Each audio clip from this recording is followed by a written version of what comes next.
Hi అండి. ఈరోజు ఒక చిన్న మాట.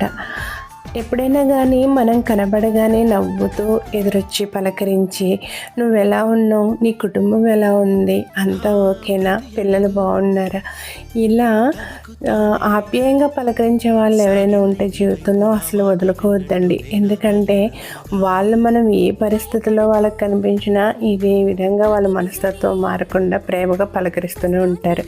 కానీ మనం ఎదురుపడగానే మనం కట్టుకున్న బట్టల వంక, మన మెల్ల ఉన్న నగల వంక చూసి లేదా నిర్లక్ష్యంగా బాగున్నావా, ఏం సంపాదించావు, ఇల్లు కొన్నావా, కారు కొన్నావా, నీ కొడుకులు సెటిల్ అయ్యారా, నీ కూతుర్లకి ఎంత కట్నం ఇచ్చి పెళ్లి చేసావు, నీ వెనకాల బ్యాంక్ బ్యాలెన్స్ ఎంత ఉంది, ఇటువంటి ప్రశ్నలు వేసే వాళ్ళకి మాత్రం చాలా దూరంగా ఉండడమే మంచిదండి.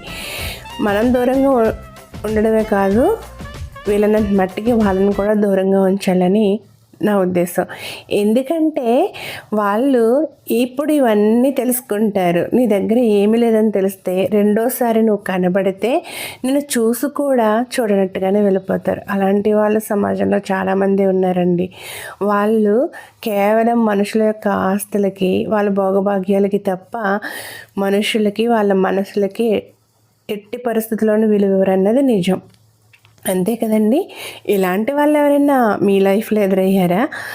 ఆల్మోస్ట్ ప్రతి ఒక్కరికి ఎవరో ఒకరు ఎదురవుతూనే ఉంటారనుకోండి. మరి ఈ వీడియోపై మీ అభిప్రాయం ఏంటనేది తెలియచేయండి. నా వీడియో నచ్చితే లైక్ చేయండి, షేర్ చేయండి, కామెంట్ చేయండి. అలాగే నా ఛానల్ని సబ్స్క్రైబ్ చేసుకోండి friends. Thank you. Bye bye.